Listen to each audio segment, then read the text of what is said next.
آگے کریں گے۔ بسم اللہ الرحمن الرحیم، نحمدہ و نصلی علی رسولہ الکریم، اما بعد۔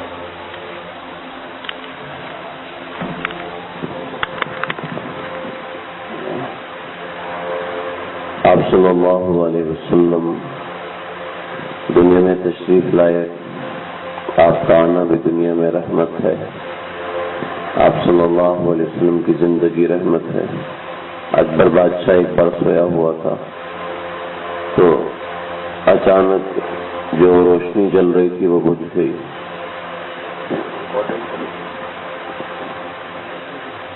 تو روشنی جب بجھ گئی تو بڑی گھبراہٹ ہوئی۔ اس نے خدام کو بلایا اور سبھی بھی لوگوں کو بلایا، وہ سارے آئے، اس کے پاس آئے۔ تھوڑی دیر میں لائٹ آن ہوئی تو اگلے دن جب دربار میں گیا تو بڑا پریشان تھا۔ اس نے کہا کہ آپ کو کیا پریشانی ہے؟ کہنے لگا کہ تھوڑی دیر کے لیے بجلی گئی، آپ لوگ میرے دائیں بائیں موجود تھے، سارے دیکھنے والے، پوچھنے والے، بتانے والے تھے۔ اس اندھیرے میں مجھے بڑی پریشانی ہوئی، تو جب قبر میں جاؤں گا تو قبر میں کتنی پریشانی ہوگی، وہاں بھی تو وہی اندھیرا ہوگا، پریشانی کا سما ہوگا۔ بیربل اس کا ایک وزیر تھا۔ بیربل مسلمان نہیں تھا، کافر تھا۔ بیربل کہنے لگا کہ بادشاہ سلامت، یہ بتائیں نبی کریم صلی اللہ علیہ وسلم جو آپ کے نبی ہیں وہ کتنا عرصہ زندہ رہے؟ کہنے لگا کہ 63 برس زندہ رہے۔ تو کہنے لگا جب وہ 63 برس کے اندر اتنی روشنی پھیلا گئے ہیں کہ وہ روشنی آج 1000 برس کے بعد آپ کو محسوس ہو رہی ہے، آپ اسلام قبول کر رہے ہیں، تو جو 1400 1000 برس تک زمین کے نیچے ہے، اس نے زمین کے نیچے کتنی روشنی پھیلائی ہوگی؟ تو آپ کو وہاں کے اندھیرے سے پریشان ہونے کی ضرورت نہیں ہے۔ آپ کا تو عقیدہ ہے کہ اللہ تعالیٰ انسان کے انتقال کے بعد اس کو قبر کے اندر نبی کریم صلی اللہ علیہ وسلم کی زیارت کرواتے ہیں۔ ایک پنجابی کا شعر ہے، بڑا زبردست ہے، لوکی کہندے نے رات قبر دی کالی، لوکی کہندے نے، پتہ نہیں ایسے ہی کوئی شعر ہے، رات قبر دی کالی، پر میں سنیا اتنے آنا انہیں جدے موٹے کملی کالی۔ میں نے سنا ہے کہ وہاں پر اس میں آنا ہے کہ جس کے اوپر کالی کملی ہے تو وہ آئے گا تو قبر میں اندھیرا کہاں سے رہے گا؟ عائشہ فرماتی ہیں کہ ایک بار میری سوئی گم ہو گئی تو آپ صلی اللہ علیہ وسلم کسی بات پر مسکرائے تو آپ کے دانتوں، اگلے دونوں دانتوں کے درمیان سے روشنی نکلا کرتی تھی، تو ایسا نور نکلا کہ سارا کمرہ سفید روشنی کی طرح ہو گیا اور میں نے اپنی سوئی کو اٹھا لیا۔ آپ صلی اللہ علیہ وسلم نے عائشہ سے پوچھا کیا کر رہی ہو؟ یا رسول اللہ روٹیاں لگا رہی ہیں۔ آپ نے فرمایا کہ ایک پیڑا مجھے بھی بنا کے دو، میں بھی لگاؤں۔ آپ صلی اللہ علیہ وسلم نے بھی روٹی لگائی تو ساری روٹیاں پک گئی، وہ روٹی کچی رہی، پک گئی، مزید آگ لگائی، وہ کچی رہی۔ کہ یا رسول اللہ یہ کیا ہوا؟ یہ روٹی تو پک نہیں رہی۔ میں عائشہ مجھے یاد نہیں رہا تھا، میں کسی چیز کو ہاتھ لگاؤں اور اس کو آگ چھو جائے، ایسا نہیں ہو سکتا۔ حضرت انس بن مالک رضی اللہ تعالیٰ عنہ، یہ آپ سب جانتے ہیں کتنے بڑے جلیل مقدر صحابی ہیں۔ حضرت انس بن مالک رضی اللہ تعالیٰ عنہ نے حضرت عمر کی دعوت کی تو دعوت میں کھانا ہوا اور کھانے کے بعد ہاتھ دھوئے۔ ہاتھ دھونے کے بعد جب ہاتھ پہنچنے کی باری آئی تو ایک گندا سا تولیہ لے کر سامنے رکھا ہوا تھا، وہ انہوں نے اٹھایا اور تھوڑی دیر بعد لے کر آ گیا۔ وہ تولیہ چمک رہا تھا۔ حضرت عمر رضی اللہ عنہ نے پوچھا کہ یہ کیا ہے؟ یہ تولیہ ہے، یہ تو ابھی اتنا میلا تھا اور ابھی یہی تولیہ اتنا چمک رہا ہے۔ یہ کیسے ہوا؟ حالانکہ جیسے میں نے آپ کی دعوت کی تھی ایسے نبی کریم صلی اللہ علیہ وسلم کی بھی دعوت کی تھی، تو آپ کی دعوت کرنے کے ساتھ کیا ہوا، آپ نے اس تولیے سے ہاتھ پہنچے تھے، تو ایک بار غلطی سے یہ تولیہ آگ میں گر گیا، تو ہم نے دیکھا کہ اس کا سارا میل کچیل جل گیا، تو یہ تولیہ ویسے کا ویسا صحیح سلامت رہا۔ چنانچہ اب جب بھی یہ میلا ہو جاتا ہے میں اس کو آگ میں ڈالتا ہوں، اس کی ساری میل جل جاتی ہے، تو یہ تولیہ ویسے ٹھیک ٹھاک میرے سامنے آ جاتا ہے۔ اللہ اکبر۔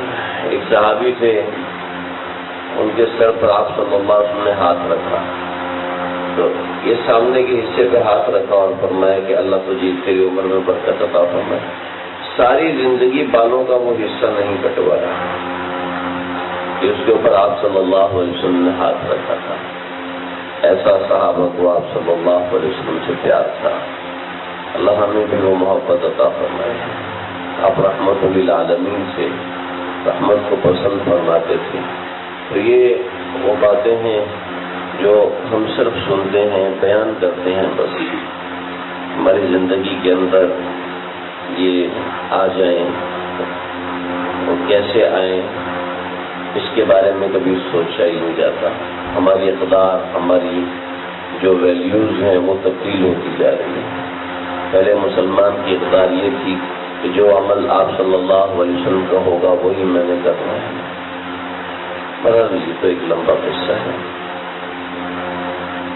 نبوت آپ صلی اللہ علیہ وسلم کی پیدائش سے لے کر رضاعت تک حضرت دائی حلیمہ رضی اللہ تعالیٰ عنہا تک معاملہ پہنچا تھا۔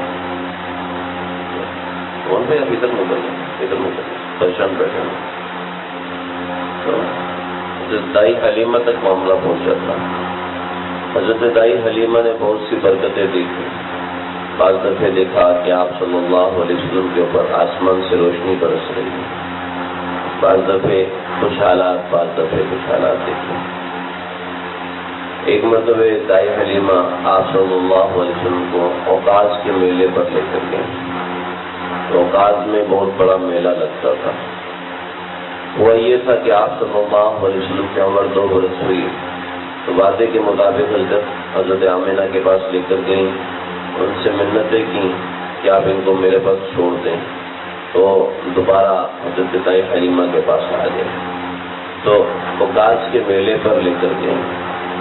اوقاز اور مجنا ایک میلے ہوا کرتے تھے، اس میلوں کی جگہ آج بھی موجود ہے، میں آپ کو دکھاؤں گا انشاءاللہ، کیونکہ آپ صلی اللہ علیہ وسلم نے وہاں پر جا کے تبلیغ فرمائی تھی، تو اس کے نقشے اور کس راستوں سے جاتے تھے وہ سارا میرے پاس لکھا ہوا ہے۔ جب وہ موقع آئے گا تبلیغ دین کا، جب نبوت ملی، نبوت کے 3 برس کے بعد آپ نے اعلان فرمایا، اعلان کرنے کے بعد بجنا، اوقاز، حزیل، ان قبیلوں میں آپ صلی اللہ علیہ وسلم، ان میلوں میں آپ صلی اللہ علیہ وسلم جایا کرتے تھے۔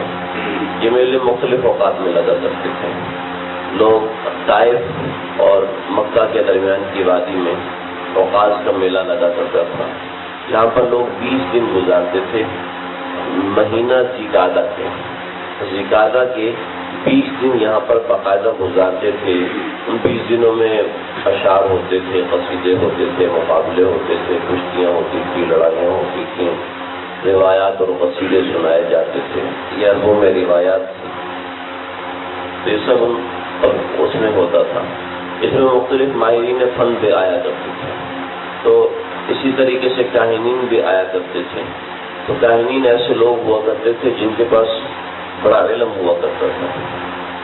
علم کی کوئی حد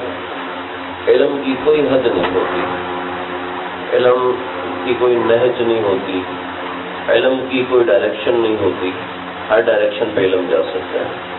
بہشتی زیور میں واقعہ لکھا ہوا ہے، یہ قوم اللہ پر ایمان نہیں لاتی تھی، تو اللہ نے کہا ان کے اوپر عذاب نازل کرو۔ تو جبریل نے عرض کیا کہ اے اللہ، ان کے اوپر عذاب نازل کرنے کی کیا ضرورت ہے، ان کے اوپر تو آپ نے کوئی نبی نہیں بھیجا۔ تو اللہ تعالیٰ نے جواب میں فرمایا کہ جبریل، میں نے ان کے اوپر علم کا القاء کیا ہے، میں نے علم کا القاء کیا ہے ان کے اوپر، جا تو ان کا امتحان لے لے۔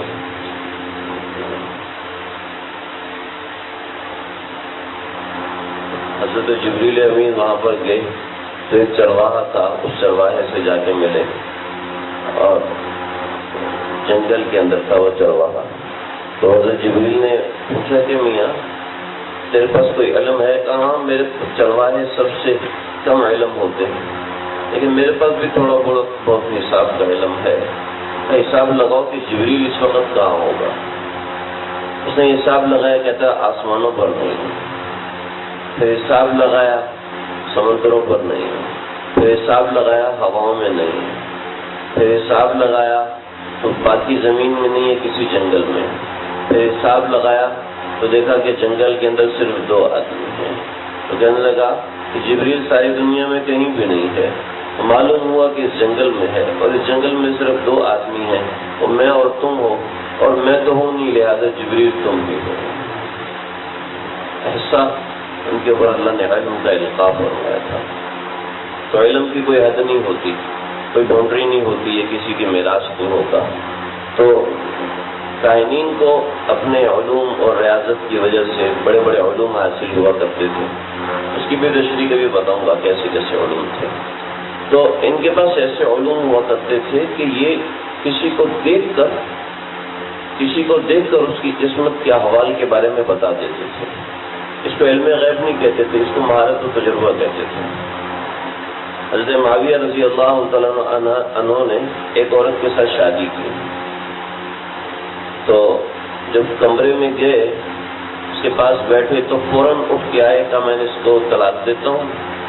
اس کو طلاق دے دی اور وہ چلی گئی. کیوں طلاق دی؟ بس طلاق دے دی، میں آپ کے ساتھ نہیں رہ سکتا، طلاق دے دی. حضرت معاویہ کی بیوی نے پوچھا آپ نے کیوں طلاق دی اس کو؟ تو یہ اخیر النساء العرب، عرب کی سب سے خوبصورت ترین عورت تھی، سب سے بڑے قبیلے کی عورت تھی، اور ان میں سب سے خوبصورت ترین عورت تھی یہ، اور آپ نے اس کو طلاق دے دی. تو فرمایا کہ اس کی ناف کے نیچے ایک تل ہے، اس کی ناف کے نیچے ایک تل ہے، اور یہ وہ تل اس ساخت کا ہے کہ اس سے مجھے پتہ چل گیا کہ یہ جس کی بیوی بن کے رہے گی اس بندے کا سر کاٹ کر اس کی گود میں ڈال دیا جائے گا. چنانچہ اس عورت نے شادی کی حضرت عبداللہ بن زبیر کے ساتھ. حضرت عبداللہ بن زبیر کا سر کاٹ کے ان کی گود میں ڈال دیا. حضرت عبداللہ بن زبیر کا سر 30 برس کے بعد کاٹ کی گود میں ڈالا گیا. تو علم کی کوئی حد نہیں ہوتی. یہ تو صحابہ کا ایک واقعہ میں نے آپ کو سنایا. تو ایسے اور بھی ایسے واقعات ہیں. چنانچہ کاہنین چہرہ ان کے پاس ایسا علم ہوا کرتا تھا، وہ چہرہ اور ساخت اور آنکھوں کو دیکھ کر اندازہ لگا لیتے تھے. کیسے لگا لیتے تھے؟ آج ایئرپورٹ پر آپ کی آنکھیں دیکھ کر پتہ کیسے چل جاتا ہے کہ یہ وہی آدمی ہے؟ کیسے پتہ چلنا؟ اندر مشین لگی ہوتی ہے، تو مشین کو علم غیب ہے. وہ مشین جس طریقے سے کام کرتی ہے وہ طریقہ انسانی دماغ میں آیا، وہ اللہ تعالیٰ انسان کے دماغ میں نہیں ڈال سکتے ہیں. چنانچہ اللہ نے ڈالا ہے دوسرے قوموں کے اندر. آج ہم کنسٹرکشن کر لیتے ہیں، پہلے لوگ پہاڑ کھود کے گھر بنایا کرتے تھے. آج کوئی کھود کے بنا کے دکھائے، کھود کے اندر گھر بنائے، کیسے بنائے گا؟ تو یہ ہر ایک کا کوئی علم کسی کی میراث نہیں ہے، ہاں کوئی بھی علم ہو. چنانچہ قبیلہ ہو اوقاز میں گئی. اوقاز میں ایک کاہن بیٹھا ہوا تھا، وہ لوگوں کو دیکھ کے قسمت کے حال بتاتا تھا. میں یہ پرانے زمانے کی بات کر رہا ہوں. آج کے زمانے میں علم محیط ایسا نہیں ہے کہ آپ کسی کو دیکھ کے اس کی قسمت کا حال بتائیں. اور کسی کے ہاتھوں کے وہ آج یہ ہے کہ ہاتھوں کی لکیروں کو دیکھ کے قسمت کا حال بتاتے ہیں. جی میں نے آپ کی لکیر دیکھ لی، آپ ایسا زبردست گنگنائیں گے، آپ ملک کے ایسے موسیقار بنیں گے. ہاں اس کا بھائی ساتھ کھڑا ہو، بھائی یہ تو گونگا ہے، گونگا ہے. اور تو میرا دیکھو کیا برتن دھو دھو کے تیرے ہاتھ کی ساری انگلیاں گھس گئی ہیں، مجھے کچھ سمجھ میں نہیں آ رہا. تو اب آج کل جو علم شناسائی ہے، علم قیافہ ہے، یہ وہ علم قیافہ آج نہیں ہے، پہلے زمانے کی باتیں ہیں. اور یہ کیوں نہیں ہے؟ یہ اس لیے نہیں ہے کہ لوگوں نے علم کو میراث سمجھا. حکیم اپنے فارمولے چھپایا کرتے تھے. چھپانے کی وجہ سے آج دیکھیں حکمت ختم ہے، لوگ میڈیکل کے پیچھے چل رہے ہیں. اور یہ اپنے فارمولے چھپاتے تھے، فارمولے چھپانے کی وجہ سے ان کی دوائیاں ختم ہوتے آج حکمت تقریباً ہے، حکیم ہے، لیکن ناپید ہوتی جا رہی ہے. لوگ اتنے سمجھدار تھے کہ بازو پہ ہاتھ رکھتے تھے، بتا دیتے تھے کہ اس کو یہ مسئلہ ہے. میں خود ایسے حکیم کو ملا ہوں، ابھی تو ان کا انتقال ہو گیا. ایسے حکیم کو ملا ہوا ہوں جنہوں نے نبض پکڑی اور بتا دیا تیرے سینے کے اوپر اتنے تل ہیں. یہ بھی بتا دیا تیرے سینے کے اوپر اتنے تل. حضرت شیخ ان سے دوائی لیا کرتے تھے مستقل. تو تیرے سینے کے اوپر اتنے تل ہے. اس نے کہا بھائی کسی اور کو نہیں بتا دینا. یعنی کہ جو تلوں کا بتا رہا ہے تو کیلوں کا کتنا بتائے گا، باقی چیز کتنی سمجھ لیتا ہوگا. تو وہ میں یہ بتا رہا تھا، اس بات نکل گئی ہے کہ علم و حکمت کسی کی میراث نہیں ہے. کہ چونکہ لوگ میراث بنا کے بیٹھ جاتے ہیں تو وہ آگے نشو نما نہیں ہوتی، تو ناپید ہوتا آج یہ علم قیافہ شناسائی بھی بالکل ختم ہو چکا ہے. آپ صلی اللہ علیہ وسلم کے ایک صحابی حضرت اسامہ بن زید. حضرت زید بڑے خوبصورت، چٹے سفید، لال سرخ. اور بھائی کیا ہے یار، آپ سے بائک چلے جاؤ، پہلے سے طے کرنا تھا. کیوں پریشانی ہوتی ہے؟ دین کا کام ہے، اس کے اندر وہ نہیں ہونا چاہیے. سن لیں کام سن لیں. تو کیا ہوتا ہے؟ حضرت اسامہ بن زید رضی اللہ تعالیٰ عنہ، یہ ان کے والد صاحب تھے زید بن حارثہ، وہ بڑے خوبصورت تھے. یہ پیدا ہوئے تو بالکل کالے، بالکل کالے. اور ان کی یہ زینب بنت جحش، وہ جو کہ سیاہ فام تھی، اس وجہ سے کالے ہو. تو انہوں نے کہا کہ خود باپ دیکھو اور بیٹا دیکھو تو یہ تو لگتا ہے کہ حلال کا نہیں ہے. تو ایک مرتبہ ایسے ہوا، آپ صلی اللہ علیہ وسلم ہمیں خاموش رہو. ایک مرتبہ ایسے ہوا کہ حضرت اسامہ لیٹے ہوئے تھے اور حضرت زید بھی لیٹے ہوئے تھے، اور دونوں کے پاؤں چادر سے باہر تھے. تو ایک قیافہ شناس آیا، اور عرب اس کو بڑا مانتے تھے. اس نے کہا کہ یہ پاؤں تو اس پاؤں سے نکلے ہوئے لگ رہے ہیں، لیکن یہ کالے کیوں ہیں؟ مجھے سمجھ میں نہیں آ رہا. یہ پاؤں تو اس پاؤں میں سے نکلے ہیں، لیکن یہ کالے کیوں لگ رہے ہیں؟ یہ مجھے سمجھ میں نہیں آ رہا. لگتا ہے ان کی ماں کالی ہے. یہ بات کہی، سارے لوگوں نے ڈنڈورا پیٹ دیا. واہ واہ واہ، زبردست زبردست. یہ تو ان کے اوپر جو تہمت کا داغ بن رہا تھا وہ سب کا سب داغ دھل گیا. آپ صلی اللہ علیہ وسلم بہت خوش ہوئے. آپ نے بڑی خوشی کا اظہار فرمایا کہ اللہ نے اس کو علم قیافہ عطا فرمایا، اور یہ ایک مسلمان کے اوپر جو داغ اور دھبا لگا ہوا تھا اس کو اس نے کھو دیا. تو اس کاہن کے اندر یہ خاصیت تھی، وہ جس کو دیکھتا تھا دیکھ کر بتا دیتا تھا کہ مستقبل میں کیا کرے گا، مستقبل میں کیسا ہوگا. کھول دینا، گرمی ہوگی.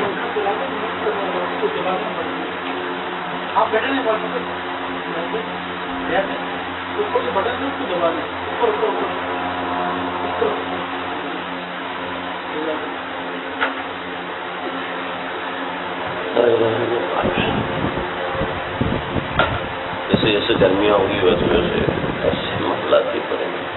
انشاءاللہ ارینج ہو رہا ہے، انشاءاللہ دوسری جگہ پہ کریں گے. تو آپ صلی اللہ علیہ وسلم کو قبیلہ اوقاز کے اندر کاہن نے دیکھا، اور کاہن نے دیکھ کر کہنے لگا کہ اقتلوا هذا الغلام، اقتلوا هذا الغلام، لوگوں اس غلام کو قتل کر دو، لوگوں اس غلام کو قتل کر دو، ورنہ یہ بڑا ہو کے تمہیں قتل کرے گا. حضرت حلیمہ سعدیہ نے دیکھا تو اپنے کپڑوں میں چھپایا اور غائب ہو گئی، وہاں سے نکل گئی. اللہ تعالیٰ نے وہ حفاظت کر دی. قبیلہ حذیل میں بھی ایسا ہی ہوا. قبیلہ حذیل میں ایک کاہن دیکھا آپ صلی اللہ علیہ وسلم کو. آپ صلی اللہ علیہ وسلم 2.5 برس کے تھے. ٹھیک ہے، ذرا یہ سوچیں، بڑی عمر کے ہوں تو پھر سمجھ لیں. 2.5 برس کے تھے.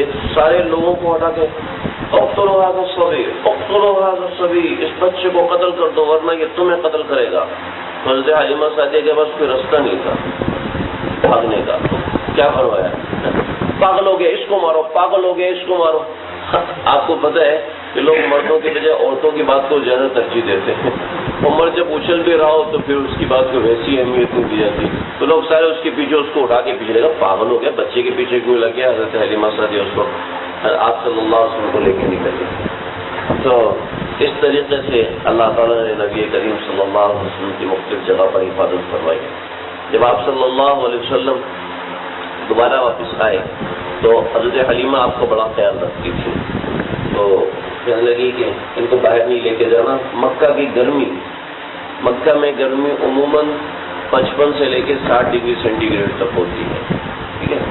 تو کتنی گرمی ہوگی نخلستان کے اندر، قبیلہ بنی سعد کے اندر، قبیلہ بنی مازن کے اندر، تو آپ صلی اللہ علیہ وسلم کو باہر لے جانا منع تھا۔ تو آپ صلی اللہ علیہ وسلم نے عرض کیا کہ میں گھر میں تھک جاتا ہوں، آپ مجھے ان کے ساتھ بھیج دیا کریں۔ تو آپ صلی اللہ علیہ وسلم کی کسی بات کو رد نہیں فرماتی تھی حضرت حلیمہ، چنانچہ آپ صلی اللہ علیہ وسلم کی بات مانی تو فرمایا کہ اس درخت کے نیچے بٹھا دیا کرنا۔ تو حضرت شیمہ یہ بعد میں مسلمان ہو گئی تھی، شیمہ ہے یا شیمہ ہے، دونوں ہی الفاظ صحیح ہیں۔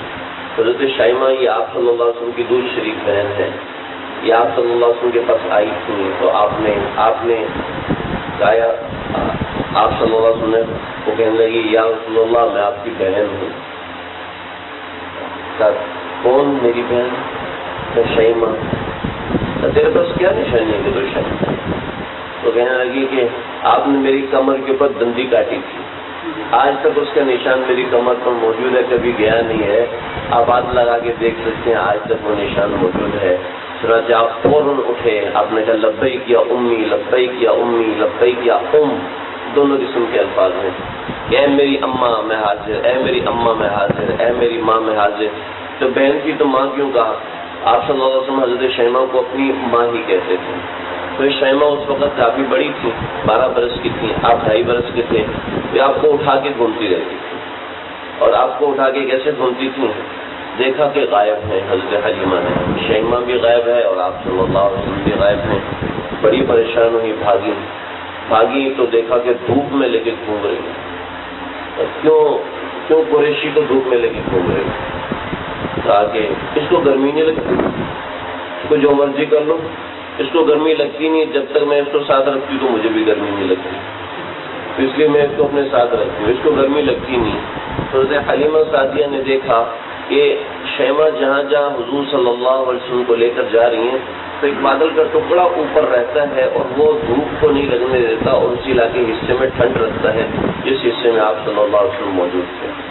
بعض روایتوں میں اس وقت دیکھا، بعض روایتوں میں ہے کہ جب واپس پہنچانے جا رہی تھی اس وقت دیکھا، بعض روایتوں میں جب حضرت خدیجہ سے نکاح ہوا اس کے بعد حضرت حلیمہ تشریف لائی تھی تو اس وقت دیکھا، لیکن بدل دیکھا کہ آپ صلی اللہ علیہ وسلم کے اوپر ایک بدلی گھوم رہی ہے جو دھوپ کو آپ صلی اللہ علیہ وسلم کے اوپر نہیں پڑنے دیتی۔ جیسے مچھر ہے نا، مچھر انسان کے جسم پہ بیٹھتا ہے تو اس کے نیچے ایک اسپرے لگا ہوتا ہے کہ وہ اسپرے کرتا ہے تو انسان کے جسم سن ہو جاتا ہے، پتہ نہیں چلتا ادھر مچھر بیٹھا ہوا ہے۔ تو ایسے بادل سے کوئی اسپرے ہوتا ہوگا جس کی وجہ سے کوئی گرمی نہیں لگتی ہوگی۔ تو یہ آپ صلی اللہ علیہ وسلم کے واقعات میں سے چند ایک واقعات جو کتابوں میں منقول ہیں، اور بھی بہت سے ہوں گے، مجھے برال یہ چند ایک واقعات سے ملے ہیں۔ پھر ایک بڑا اہم واقعہ ہوا، وہ واقعہ ہے شق صدر کا۔ شق کہتے ہیں کاٹنے کو، صدر کہتے ہیں سینے کو کاٹنے کا واقعہ ہوا۔ آپ صلی اللہ علیہ وسلم کے ساتھ یہ واقعہ صحیح روایت کے مطابق 4 مرتبے، اور ایک اگر ضعیف روایت بھی ملا لی جائے تو 5 مرتبے یہ واقعہ آپ صلی اللہ علیہ وسلم کے ساتھ ہوا۔ جب آپ صلی اللہ علیہ وسلم 3.5 یا 4 برس کے تھے، روایات کی صحیح روایات کے مطابق کہ اس وقت آپ صلی اللہ علیہ وسلم بچوں کے ساتھ تھے، کھیل رہے تھے۔ بہت سی روایات ہیں، ایک روایت نہیں ہے، میں کچھ اس روایت سے کچھ ملا کے مجموعہ آپ کو سنا رہا ہوں۔ انسان العیون ایک کتاب ہے، اس کے اندر کوئی 10-15 روایات اکٹھی کی ہوئی ہیں۔ سیرت حلبیہ اس کو کہتے ہیں، شیخ حلبی رحمۃ اللہ علیہ نے بڑی تفصیل سے یہ تفسیر لکھی ہے، بڑی سیرت لکھی ہے۔ قاری طیب صاحب رحمۃ اللہ علیہ کے پاس عرب لوگ آئے، کہنے لگے آپ سیرت کس سے بیان کرتے ہیں؟ تو انہوں نے اپنی سیرت کی کتابیں سامنے رکھتی، تو کہا آپ اس کا ذرا مطالعہ کیجیے۔ جب اس کا مطالعہ کیا کہتا ھذا ام السیر، یہ تو تمام سیرتوں کی ماں ہے، تو اس کے اندر روایات موجود ہیں۔ یہ میں بتا اس لیے رہا ہوں کہ ہو سکتا ہے کہ کل کو کسی کو یہ پتہ نہیں کہاں سے سن کے سنا رہے ہیں، تو ایسا نہیں ہے سب باتیں مستند بتا رہا ہوں، کوئی اپنی طرف سے بات نہیں بتا رہا۔ ہاں کہیں کچھ ضعیف روایت آ جاتی ہے تو ذہن میں رکھیں، کسی کے فضائل میں اگر آپ ضعیف روایت بیان کرتے ہیں تو تمام کے تمام علماء کا 1400 برس سے اتفاق ہے وہ ضعیف روایت آپ بیان کر سکتے ہیں، کیونکہ اس میں کسی کا نقصان نہیں ہو رہا، فضائل کے اندر ہے، فضائل کے اندر ہے تو کوئی مظاہرہ نہیں۔ جیسے ایک حدیث ہے کہ رحم اللہ عمران من صلی قبل العصر اربعا، اے اللہ اس بندے پر رحم فرمائیے جو عصر سے پہلے 4 رکعت نماز پڑھتا ہے۔ اللہ کے نبی دعا فرما رہے ہیں، اگر آپ چاہتے ہیں کہ مجھے اللہ کے نبی کی دعا ملے تو عصر سے پہلے 4 رکعت سنت غیر موقع اس کو پڑھنا شروع کر دیں، آپ کو روزانہ نبی کریم صلی اللہ علیہ وسلم کی دعا مل جائے گی، روزانہ نبی صلی اللہ علیہ وسلم کی دعا مل جائے گی۔ گھر میں یاد نہیں رہتا تو مسجد میں آ کے پڑھ لیں، تھوڑا پہلے مسجد میں آنے کا اہتمام کر لیں۔ حضور صلی اللہ علیہ وسلم کی دعا ہے، کسی پیر صاحب کی دعا نہیں ہے، کسی شیخ العرب والعجم کی دعا نہیں ہے، کسی مفتی صاحب کسی عالم صاحب کی دعا نہیں ہے، حضور صلی اللہ علیہ وسلم کی دعا ہے۔ بطور مثال یہ حدیث بالکل صحیح ہے، بطور مثال یہ ضعیف حدیث ہو تو ہم اس کو بیان کریں گے، کیوں؟ فضائل میں ہے، کوئی فضیلت حاصل کر لے تو ٹھیک ہے، اگر حدیث ضعیف ہے تو کوئی بات نہیں، 4 رکعت پڑھنے سے ثواب ہی ہوگا، ٹھیک ہے۔ تو فضائل کے اندر ضعیف روایت سب کے ہاں چلتی ہے، کہ آج سن 2000 میں کچھ لوگ اٹھے ہیں جنہوں نے کہا فضائل میں ضعیف روایت نہیں چلتی، تو یہ بات غلط ہے۔ پر تمام امت کا اجماع ہے، اتفاق ہے، حتیٰ کہ علامہ ابن تیمیہ رحمۃ اللہ علیہ، ابن القیم جوزی رحمۃ اللہ علیہ جو کسی سے اتفاق نہیں کرتے وہ بھی اتفاق کرتے ہیں، وہ بھی کہتے ہیں آگا ٹھیک ہے، تو بھی اس پہ اسٹیمپ لگاتے ہیں۔ تو برحال تو یہ تمام جو ضعیف روایت ہوتی ہے میں ساتھ بتا دیتا ہوں، کبھی انسان ہے کبھی آگے تحقیق میں نہیں آتا کہ یہ ضعیف روایت ہے یا نہیں ہے۔ تو برحال قبیلہ حذیل، عقاص، مجنہ، ان سب کے واقعات میں سے کچھ اجمالاً میں نے آپ کو بتایا۔ اس کے بعد شق صدر کا واقعہ، اس میں بہت سی روایات ہیں۔ ہوا یہ کہ آپ صلی اللہ علیہ وسلم بچوں کے ساتھ تھے، اور بچوں کے ساتھ 3 بندے آئے، بازے میں 2 بندے آئے، 3 بندے آئے، ان کے پاس ایک چاندی کا تشت تھا، اور بعض روایات میں ہے کہ زمرد کا تشت تھا۔ زمرد سبز رنگ کا ایک پتھر ہوتا ہے، جیسے یاقوت سرخ رنگ کا پتھر ہوتا ہے، اس میں ایسی چمک اور خوبصورتی ہوتی ہے جو کہ اندھیرے میں بھی چمک رہا ہوتا ہے، تو زمرد سبز رنگ کا پتھر ہوتا ہے۔ تو سبز رنگ کا وہ ایک تشت بنا ہوا تھا، ایک تشت جیسے آپ لوگوں نے حجر اسود دیکھا نا، حجر اسود جس گول کھول میں ہوتا ہے تو اس طرح کی گول کھول کو تشت کہتے ہیں۔ آج کل تشت عام طور پہ پرات کو کہیں گے جس میں آٹا گوندتے ہیں، آپ لوگ پتہ نہیں کیا کہتے ہیں، ہم تو پرات کہتے ہیں، یا آپ بڑی ایک ڈش کہہ لیں تو اس کو تشت کہتے ہیں۔ اس تشت کے اندر پانی تھا۔ کون سا پانی تھا ان روایات میں کچھ نہیں ہے۔ جب آپ صلی اللہ علیہ وسلم کا شق صدر نبوت کے 40ویں برس میں ہوا، زندگی کے 40ویں برس میں ہوا، تب آب زمزم سے آپ کا دل دھویا گیا تھا۔ اس میں کون سا پانی تھا یہ نہیں ہے، البتہ یہ ہے کہ سفید رنگ کا پانی تھا۔ 3 فرشتے آئے، 3 آدمی آئے اور آپ کو اٹھا کے پہاڑ کی چوٹی پر لے گئے اور آپ کو لٹایا۔ آپ صلی اللہ علیہ وسلم نے فرمایا کہ مجھے ان کے اٹھانے کا احساس نہیں ہوا، ان کے پکڑنے کا احساس نہیں ہوا، لیکن یہ تھا کہ انہوں نے پکڑا ہے، لیکن جیسے کوئی کسی کو ہاتھ سے پکڑتا ہے ایسے پکڑنے کا احساس نہیں ہوا۔ انہوں نے مجھے اٹھا کے لے کے گئے اور مجھے انہوں نے لٹایا، اور لٹا کے انہوں نے میرے سینے کو یہاں سے لے کے، یہ سینہ، اس ہڈی، اس ہنسلی کی ہڈی، اس ہڈی سے لے کے ناک تک چاک کیا، اور پھر نیچے سے ہاتھ ڈالا، نیچے سے، اوپر سے ہاتھ نہیں ڈالا، نیچے سے ہاتھ ڈالا اور اندر سے کچھ نکالا، یعنی کہ آپ صلی اللہ علیہ وسلم کا دل نکالا، اور دل نکال کے اس کو ایک چاندی کا لوٹا تھا، اس لوٹے کے اندر سفید پانی تھا، اس کے اندر دھویا، اور پھر اس کے اندر ایک کالے رنگ کا ٹکڑا تھا، اس کو حبہ سودا کہتے ہیں، اس کالے رنگ کے ٹکڑے کو نکال کے پھینک دیا اور پھر دل کو اوپر سے سیا اور سینے کے بعد اس کے اوپر ایک مہر لگائی اور مہر لگا کے دوبارہ دل کو سینے میں ڈال کے اور اس کو پیوست کر کے اوپر ایک ہاتھ پھیرا. ہاتھ میں کوئی چیز تھی جو سمجھ میں نہیں آ سکی کیا تھی. ہاتھ پھیرا تو میرا پیٹ دوبارہ جڑ گیا اور مجھے اٹھا کے کھڑا کر دیا. یہ سارا واقعہ آپ صلی اللہ علیہ وسلم نے جاگی آنکھوں سے دیکھا. آپ کو لٹایا اور لٹا کے پیٹ چاک کیا.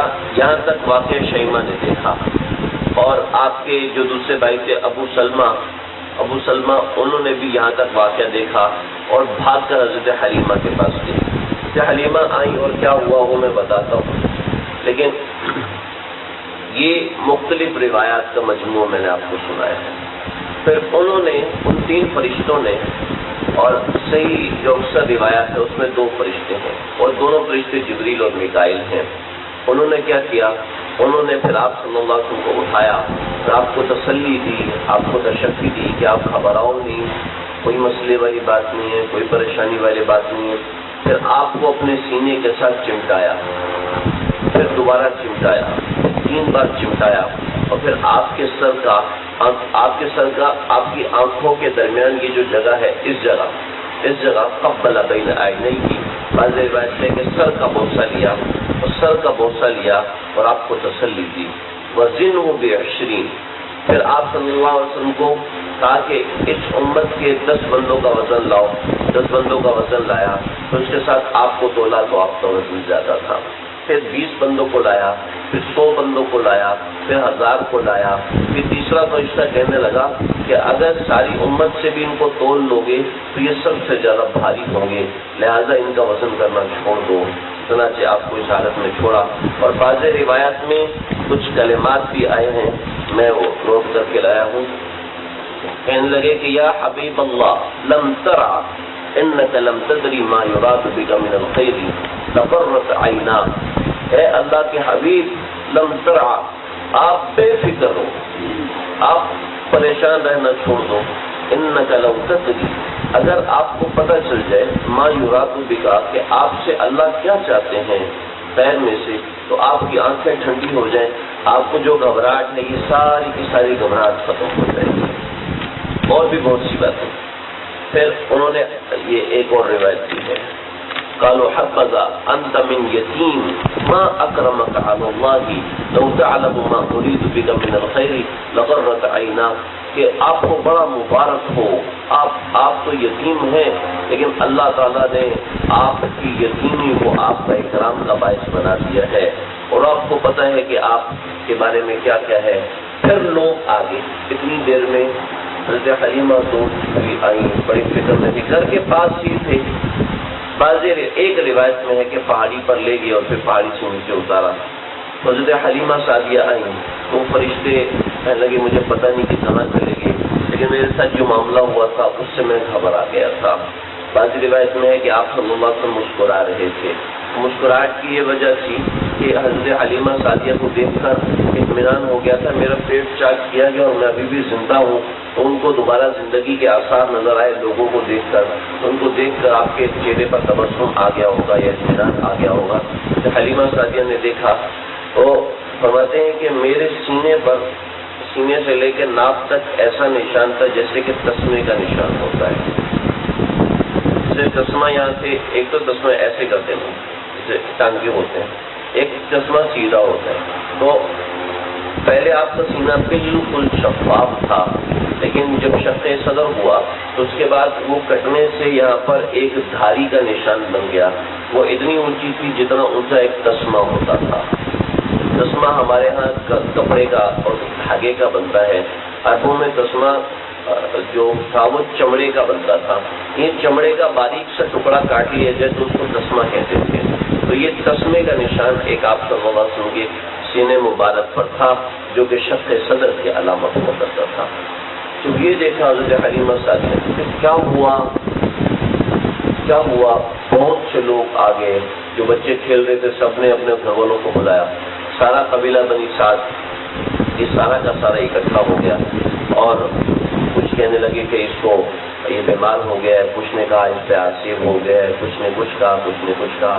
چنانچہ سب کا اتفاق اس بات پر ہوا کہ کسی کاہن کے پاس لے کر جائیں اور دکھائیں کہ جن وغیرہ کا اثر ہو ان پر ظاہر کر دیں. چنانچہ آپ صلی اللہ علیہ وسلم کو کاہن کے پاس لے کر گئے. کاہن نے سب کی باتیں سنا. حضرت حلیمہ نے کچھ بتایا، کہ والد نے کچھ بتایا، بھائیوں نے کچھ بتایا، سب چپ ہو جائے. یہ بچہ بتائے گا کہ اس کے ساتھ کیا ہوا. اب 3.5 سے میں نے بتایا 3.5 سے 4 برس آپ کی عمر تھی. 3.5 سے 4 برس کا بچہ کیا بتائے، لیکن آپ نے ڈرتے ڈرتے ساری بات بتائی. وہ کاہن بیٹھا ہوا تھا، وہ اٹھا اور اٹھ کر آپ صلی اللہ علیہ وسلم کو اٹھایا اور اٹھا کے سینے کے ساتھ لگا کے آپ کی گردن کو اپنی گردن کے ساتھ ملا دیا. کہا کہ لوگوں، یا للعرب یا للعرب یا للعرب، اے عرب کے لوگوں، اے عرب کے لوگوں، میں تمہیں عرب کا واسطہ دیتا ہوں، میری اور اس کی گردن ملی ہوئی ہے، دونوں کی گردن کاٹ دو. میری اور اس کی گردن ملی ہوئی ہے، دونوں کی گردن کاٹ دو، ورنہ یہ لڑکا بہت بڑا فتنہ بنے گا، تمہارے دین کو تبدیل کر دے گا، تمہارے دین کو بدل دے گا. یا للعرب، لوگوں کو آوازیں دینا شروع کر دیں. تو یہ سارے حضرت حلیمہ سعدیہ کے ساتھ کے لوگ تھے. اب کوئی شخص کہے کہ اس بچے کو قتل کر دو تو ایسے بڑی بات مانے گا، کیوں قتل کریں، صرف بلا وجہ بات مانے. دوسرا، اس نے ساتھ اس کی حجت بنائی، اس کو قتل کرو تو مجھے بھی ساتھ کرو، مجھے بھی ساتھ، یعنی مجھے پہلے قتل کرو پھر اس کو قتل کرو، تاکہ تمہیں شک و شبہ نہ رہے کہ میں اپنی کسی ذاتی غرض سے اس کو روک کروں، اس کو قتل کروانا چاہتا ہوں. تو یہ کہہ رہا تھا. تو حلیمہ سعدیہ نے آپ صلی اللہ علیہ وسلم کو کھینچ کے کہنے لگی، عربوں کو بلا اپنے کو قتل کرانے کے لیے، تو پاگل ہے، ہم تو پاگل نہیں، اور لے کے حضرت آپ صلی اللہ علیہ وسلم کو لے کے نکل گئے. تو حلیمہ سعدیہ آپ صلی اللہ علیہ وسلم سے کئی بار آ کے ملی. بعض محدثین کہتے ہیں صرف 2 بار آ کے ملی ہیں، لیکن کئی بار آ کے ملی ہیں. حلیمہ سعدیہ اور اسلام پہ قبول کیا. غزوہ حنین کے وقت بھی آئی تھیں. بعض روایات یہ ہیں حضرت حلیمہ سعدیہ ابو بکر صدیق کے زمانے میں آئیں، انہوں نے آپ کو ہدیہ دیا، کیونکہ قبیلہ بنی سعد میں کوئی فصل نہیں تھی، کوئی وہ چیز نہیں تھی، تو بکریاں چرتی تھی اور انہیں کو استعمال کرتے تھے، انہیں کی تجارت ہوتی تھی، اور وہ چرانے کے لیے چراگاہیں بھی نہیں تھی، وہ بارش پر چلتے تھے، اور بارش عربوں میں کئی فصلوں کے بعد ہوا کرتی تھی. تو اب یہ تھا کہ ان کے یہاں غربت بہت زیادہ تھی. تو آپ صلی اللہ علیہ وسلم کے پاس تشریف لائی تھی. آپ صلی اللہ علیہ وسلم کے پاس آئی تو آپ نے بھی ان کا اکرام کیا، اور 40 بکریاں اور چند ایک اونٹ دیے. ایسی سیدنا ابو بکر صدیق رضی اللہ عنہ نے اکرام کیا. ایسی حضرت عمر کے زمانے میں آئی تھی تو انہوں نے بھی اکرام کیا. اس کے بعد حضرت حلیمہ سعدیہ کا کیا ہوا کسی کو کچھ معلوم نہیں ہے، لیکن بعض روایت میں یہ ہے کہ آخری مرتبہ جو آنا تھا وہ آپ غزوہ حنین کے بعد تشریف لائی تھی، یعنی 10 ہجری میں آئی تھی. اس کے بعد دوبارہ نہیں آئی. لیکن بہرحال اگر دیکھا جائے حضرت عمر کے زمانے تک جاتی ہیں تو حضرت حلیمہ سعدیہ کی عمر 100 برس سے بھی کئی اوپر چلی جاتی ہے. کہ آپ صلی اللہ علیہ وسلم جب پیدا ہوئے تو اس وقت دودھ پلانے والی عورت کم سے کم 20-22 سال کی تو ہوگی نا، 20-25 سال کی ہوگی. اس وقت سے 63 برس، پھر 63 سے 2.5 برس حضرت عمر والے، حضرت ابو بکر صدیق والے، اور پھر کچھ وقت، تو یہ کچھ 100 برس سے اوپر کا عرصہ لگ جاتا ہے. تو بہرحال یہ سب چیزیں اپنی جگہ پر درست ہیں.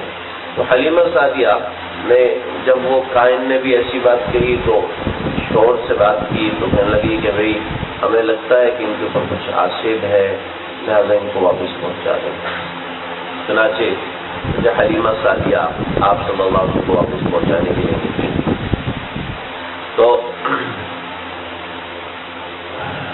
واپس پہنچانے کے لیے نکلی، مدینہ سے قریب کسی جگہ پر پڑاؤ ڈالا.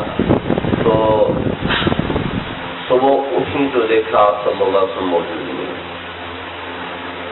پریشان یہ مجھے سے بچا کے لائی اور یہ یہاں پہ غائب، اب کیا بنے.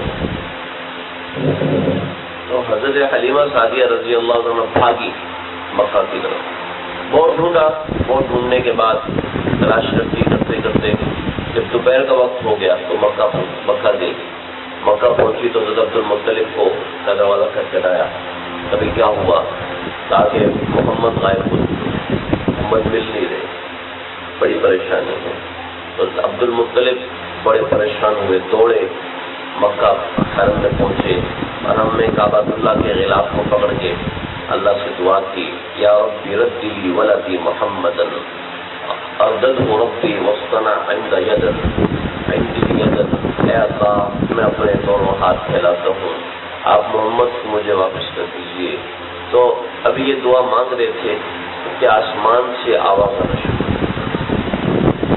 آسمان سے آواز آنا شروع، ایھا الناس لا تضجوا، اے لوگوں ڈرو نہیں، پریشان نہ ہو، ان لمحمد، بے شک محمد کے لیے ربا ایک رب ہے، لن یقتلہ، وہ ان کو غائب نہیں ہونے دیتا، ولا یضیعہ، ان کو ضائع نہیں ہونے دے گا.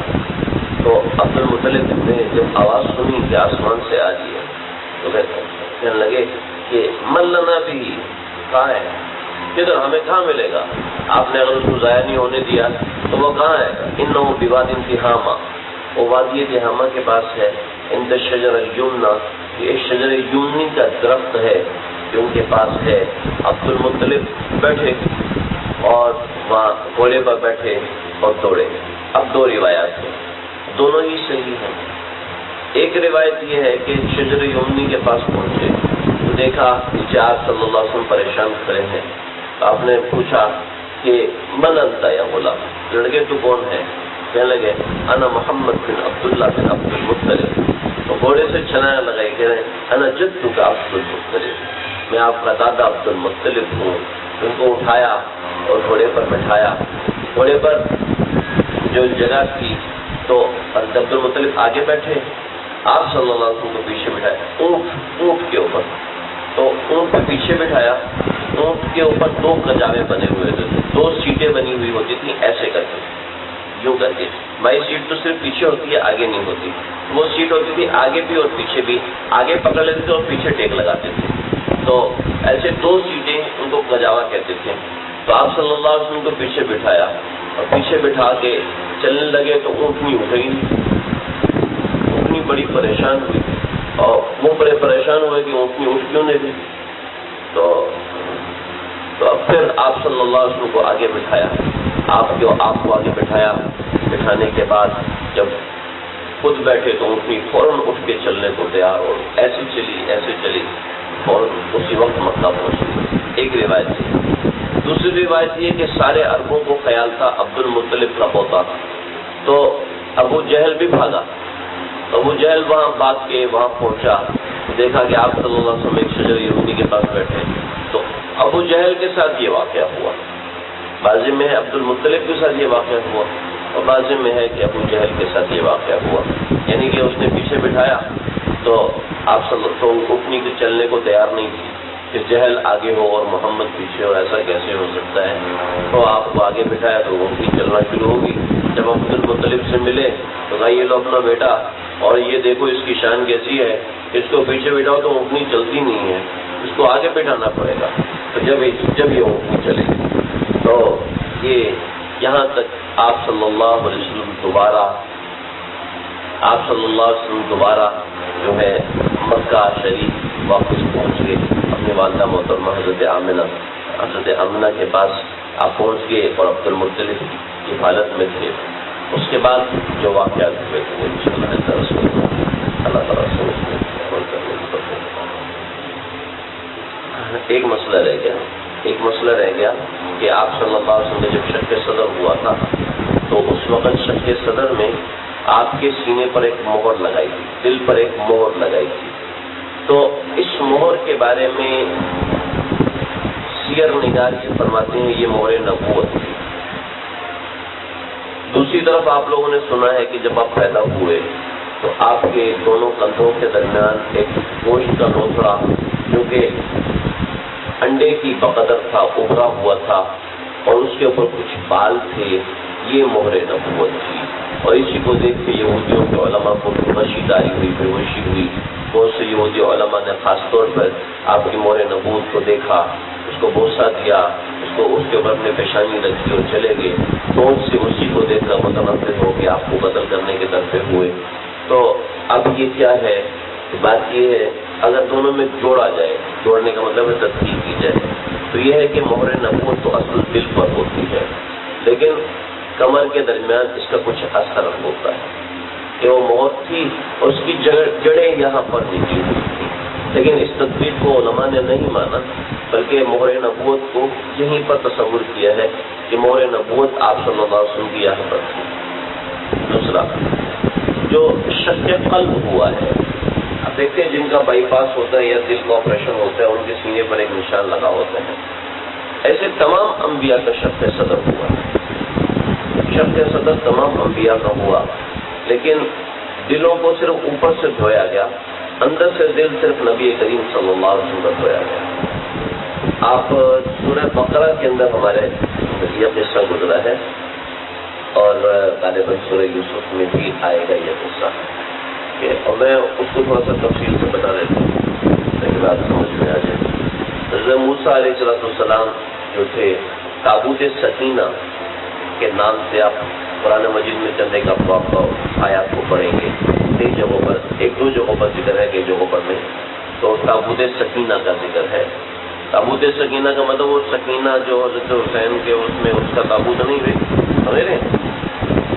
اس کا تابوت نہیں ہے، یہ تابوت سکینہ یہ اللہ نے اس کا نام دیا کہ اس کے اندر تمام انبیاء کے تبرکات تھے، تمام انبیاء کے تبرکات اس تابوت میں تھے، یعنی جو تبرکات موجود تھے، جیسے حضرت آدم علیہ السلام کے کپڑے تھے، جیسے حضرت موسیٰ علیہ السلام کا عصا تھا، اور ایسے ہی چند ایک انبیاء کے تشت جس کے اندر ان کا دل دھویا گیا تھا، اس میں ان کا دل دھویا گیا تھا۔ آپ کوئٹہ میں جائیں، پشاور میں جائیں، تو آپ کسی کے گھر مہمان جائیں تو کیا ہوتا ہے پتہ ہے؟ آپ کو بیسن پر نہیں لے کے جاتے، وہ بیسن آپ کے سامنے لے آتے ہیں، وہ کیا ہوتا ہے؟ وہ ایک تشت ہوتا ہے، اس میں نیچے پانی جمع کرنے کی جگہ ہوتی ہے، اور وہ ایک لوٹا ہوتا ہے، تو کرمچی کہتے ہیں، تو اس کے اندر آپ کے ہاتھ دھلواتے ہیں اور پھر آپ ہاتھ دھوتے ہیں، اور ہاتھ دھونے کے بعد کھانا کھاتے ہیں، کھانے کے بعد پھر وہی تشت اور کرمچی لے کر آتے ہیں اور ہاتھ دھلواتے ہیں، ایسا ہوتا ہے نا؟ ایسے ہی انبیاء کے دل جس تخت میں دھوئے گئے تھے، جس تشت میں دھوئے گئے تھے، وہ تشت بھی اس تابوت میں موجود تھے۔ حضرت موسیٰ علیہ السلام کی قوم راستہ بھول گئی تھی، تو حضرت موسیٰ علیہ السلام نے کہا کہ بھئی ہمیں اشارہ ملا ہے کہ یوسف علیہ السلام کا تابوت، یہ قصہ ایسے ذکر ہوتا ہے، یوسف علیہ السلام کا تابوت ہے، تو وہ تابوت اگر ہمارے ساتھ ہوگا تو ہم راستہ سمجھ سکیں گے۔ ہوا یہ تھا، اچھا مجھے اختلاف ہو گیا، یہ مسئلہ ایسے نہیں، وہ تابوت اور ہے، یہ تابوت اور ہے، یہ قصہ ذکر ہو گیا تو میں پورا کر دوں۔ ایسا تھا، حضرت یوسف علیہ السلام نے دعا مانگی تھی، حضرت یوسف علیہ السلام کے دوسرے بھائی تھے، تو ان دوسرے بھائیوں سے دوسری نسلیں چلیں، اور حضرت یوسف علیہ السلام سے دوسری نسلیں چلیں، تو یہ سارے جا کے بنی اسرائیل بنے، یہ نسلیں آگے چل کے بنی اسرائیل بنے۔ تو یوسف علیہ السلام نے دعا کی تھی، اے اللہ جب بنی اسرائیل مصر کو چھوڑے نا، بنی اسرائیل جب مصر کو چھوڑے تو مجھے ساتھ لے کے جائے۔ تو حضرت یوسف علیہ السلام کی لاش کو دفن کیا ہوا تھا تابوت کے اندر، کہ جب یہ یہاں سے نکلیں گے تو تابوت نکال کے لے جائیں گے۔ حضرت موسیٰ علیہ السلام مصر سے نکل گئے تو فرعون سے بچ کے نکل گئے، تو اب آگے سے راستہ بند، جب دریاؤں میں راستے بنے اور پھر اس میں سے نکلے تو راستہ بند۔ حضرت موسیٰ کو نے اللہ سے پوچھا، اللہ وہ تابوت کہاں رکھا ہوا ہے؟ تو اللہ نے جواب دیا، تیرے لشکر میں کسی کو معلوم ہے، انہیں سے معلوم کر۔ لیکن اللہ کو اپنے بندوں سے کتنا پیار ہے۔ حضرت موسیٰ نے اعلان کیا، ابھی کس کو معلوم ہے؟ ایک بڑھی آئی کا مجھے معلوم ہے۔ کہاں بتا دے، کبھی ایسے تھوڑی بتاؤں، کوئی شرط مانے پھر بتاؤں گا، پھر بتاؤں گی۔ کہنے لگی کیا شرط ہے تمہاری؟ شرط یہ ہے کہ مجھے جنت میں اپنے ساتھ رکھو۔ اللہ اکبر، جنت میں اپنے ساتھ رکھو۔ ہاں، اللہ سے دعا کی، اللہ نے کہا بڑھیا کی شرط منظور ہے۔ اللہ نے بڑھیا کی شرط منوانے کے لیے موسیٰ کو جگہ نہیں بتائی۔ اللہ بتا سکتے ہو نا کہاں رکھا، جہاں ہزاروں چیزیں بتائیں یہ بھی بتا دیتے، لیکن ایک بڑھیا کا دل رکھنے کے لیے اللہ نے بتایا۔ اور پھر کیا انہوں نے بتایا کہ دریا کی تہ میں وہ تابوت موجود ہے، چنانچہ دریا کی تہ سے وہ تابوت نکالا گیا، کیسے نکالا ہمیں نہیں پتا، تو وہ تابوت اور ہے، اس کو بھی تابوت سکینہ کہتے ہیں، لیکن وہ تابوت سکینہ نہیں ہے، وہ تابوت یوسف ہے۔ اور یہ جو تابوت ہے یہ تابوت انبیاء کے تبرکات کا ہے۔ معلوم ہوا کہ انبیاء کے تبرکات کا ادب احترام کرنا یہ جائز ہے، لہذا روضہ رسول کے سامنے ادب سے بیٹھنا کوئی شرک نہیں ہے، کہ وہاں پہ تبرک اصلی موجود ہے، وہ خود موجود ہے، لہذا وہاں ادب سے بیٹھنا یہ بالکل جائز ہے۔ ہاں، ہاتھ باندھنا جائز نہیں ہے۔ وہ ادب جو اللہ کے لیے کیا جاتا ہے، وہ تعظیم جو اللہ رب العزت کے لیے کی جاتی ہے، وہ تعظیم جائز نہیں ہے، باقی تعظیم جو ہے وہ جائز ہے، لیکن اتنی بد تعظیمی بھی نہیں ہونی چاہیے جیسے منہ سے کچھ نکلنے لگا تھا، اللہ تعالیٰ بچائے۔ تو یہ کیا کہتے ہیں، بس میں کیا بتاؤں، آپ روضہ رسول کی جالیوں کو دیکھیں نا، ذرا غور سے دیکھیں تو اندر سے صفائی نہیں ہے، باہر سے چمکی ہوئی ہے، اندر سے صفائی ہے، میں خود دیکھتا ہوں۔ جی تعظیم نہیں، تعظیم یہ کیا مطلب، تعظیم یہ کیا مطلب ہے تعظیم؟ ٹھیک ہے، آپ اس حد تک وہ جگہ ڈنڈا نہیں دیں گے تو ہمارے پاکستانی جالیوں کو چوم چاٹ کے آئیں گے، پھر تو ان کو پھر وہ صفائی کرنی پڑے گی، وہ بیچارے اس لیے کرتے ہیں۔ لیکن میں آپ کو ایک حد بتا رہا ہوں کہ حد یہ ہے کہ لیکن ان کا یہ کرنا مجبوری ہے، تو حد یہ ہے کہ ان چیزوں کی تعظیم کی جائے۔ ترکی میں آپ صلی اللہ علیہ وسلم کے منہ مبارک پورے بال کا ایک گچھا رکھا ہوا ہے، اس کی ترکی کے لوگ ایسی تعظیم کرتے ہیں، ایسی تعظیم کرتے ہیں کہ بس اللہ اکبر، آپ صلی اللہ علیہ وسلم کی تلواریں رکھی ہوئی۔ لیکن جو پاکستان میں تبرکات وغیرہ ہوتے ہیں عموماً یہ جعلی ہوتے ہیں، عموماً یہ اس کی نقش بنی ہوتی ہے، لہذا اس حد تک ادب ہوگا، یہ اصل نہیں ہے۔ چنانچہ بادشاہ اکبر کے پاس کمپلین آئی، یہ جو شاہ اسماعیل ہے نا، یہ تبرکات کی تعظیم نہیں کرتے، تو بادشاہ نے بلایا کہ آپ تبرکات کی تعظیم نہیں کرتے، کہا میں تو صرف تعظیم نہیں کرتا، آپ تو تبرکات کو مانتے ہی نہیں ہیں۔ میں مانتا ہوں، ان کا ادب کرتا ہوں، کہ اگر آپ تبرکات کو اصلی تبرک مانتے نا تو آپ برس میں 2 بار اپنے پاس نہ بلاتے بلکہ تبرکات کو دیکھنے جاتے ہیں۔ آپ تبرکات کو اپنے پاس بلاتے ہیں، ان کو دیکھ کر چوم کر چاٹ کر واپس بھیج دیتے ہیں، تو یہ تو کوئی تبرک، یہ اس کا مطلب آپ تبرکات کو اصلی نہیں سمجھتے۔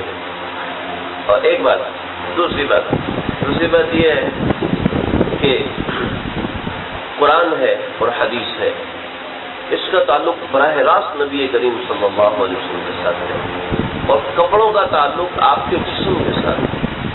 قرآن و حدیث کا تعلق نہ صرف جسم کے ساتھ ہے بلکہ آپ کی روح اور اللہ کے حکم کے ساتھ بھی ہے، جس کا اتصال صرف نبی کے دل کے ساتھ، نبی کے جسم کے ساتھ، نبی کی زبان کے ساتھ، نبی کی عقل کے ساتھ، اللہ کے حکم کے ساتھ جس چیز کا تعلق ہے وہ آپ کے سامنے آتی ہے اور آپ اس کے لیے کھڑے نہیں ہوتے اور تبرکات کے لیے کھڑے ہو جاتے ہیں، اس کا مطلب ہے کہ آپ رسمن کھڑے ہوتے ہیں۔ اب اکبر بادشاہ رونا شروع ہو گئے، تو واقعی ہم ریاکار ہیں، میں نہیں کہہ رہا تبرکات کی تعظیم نہیں کرتے۔ آپ صلی اللہ علیہ وسلم کی قمیض کے ایک کپڑے کی کا دھاگا آ جائے، اس کے عوض ہم اپنی جان دینے کو تیار، میں اکیلا نہیں، آپ سب جان دینے کو تیار ہوں گے۔ تو بات یہ ہے کہ بس اس کو محض ایک دوسرے کے اوپر تنقید کا ذریعہ بنا لیا جاتا ہے، یہ صحیح نہیں ہے۔ بہرحال تو یہ یہاں تک بات مکمل ہوئی شق صدر اور آپ صلی اللہ علیہ وسلم کی حضرت آمنہ کے پاس واپسی پر، اور پھر واپسی کے بعد کیا معاملات ہوئے، حضرت آمنہ کا انتقال ہوا، اس میں کیا مسائل ہیں، شرائط سے۔ السلام علیکم و رحمۃ اللہ وبرکاتہ۔